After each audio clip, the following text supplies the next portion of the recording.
বলেছি আমার নাম গোবিন্দ হাওলাদার। তখন রামচরণ একটা আসনে বসতে দিয়ে নমস্কার জানিয়ে বলেছে, আমি রামচরণ, বলুন বলুন আপনার আগমনের কারণ কি? তখন গোবিন্দ হাওলাদার বলেছে যে আমার কাঞ্চন নামে একজন বিবাহযোগ্য কন্যা আছে, উপযুক্ত পাত্র খুঁজছি। লোক মুখে শুনেছি আপনার গোপালের নাকি আপনি বিয়ে দিতে চান।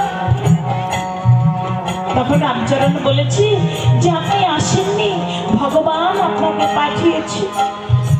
ওই যে কথাই বলে না যে হওয়া মারা গিয়ে বীর কর্মভিদা করেনি।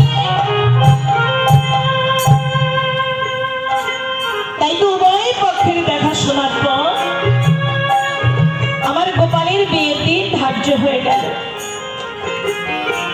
আর এদিকে আমার গোপালের ওই উদাসী মন সবসময় যেন কার তালাশ করে বেড়ায়, কি আছে আবার কি যেন নেই। সেই উদাসী মন কোন এক অজানা দেশে পৌঁছে,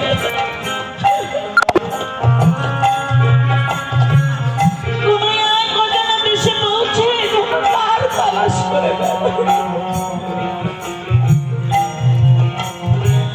আর তাকে না পেয়ে সুন্দর হৃদয় হাহাকার করে। এইরকম উদাসী মন নিয়ে আমার গোপাল বিয়ে করতে গেল। ছাদনাতলায় কনেকে দেখে বরযাত্রীরা সবাই বলাবলি করছে, যেরূপ কথাই শুনেছি কুচবরণ কন্যা তার মেঘবরণ চুল। তা যাকে সচক্ষে দেখলাম, উচ্ছ্বাস আনন্দের মধ্যে দিয়ে সম্পন্ন হলো শুভ পরিণয়। আর এদিকে কাঞ্চন জননীর একটা বাল্য বিধবা মামাতো বোন ছিল, নাম ছিল তার কামিনী।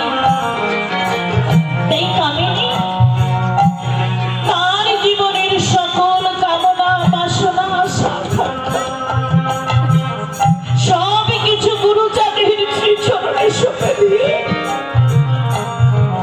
সে হয়েছে একজন হরিভক্ত। তার কণ্ঠে এমন জাদু ছিল যে গান শুনলে পাষাণ গলে যেত। কামিনী কাঞ্চন মিলে ভোর নিশীথে গান শুরু করেছে। আর ঠিক সেই সময় গোপাল আমার প্রাতঃক্রিয়া করবার জন্য গারুর হাতে মাঠের দিকে রওনা হয়েছে। কামিনী কাঞ্চন মিলে গান শুরু করেছে। তবে সে কিভাবে? ঘরে ঘরেতে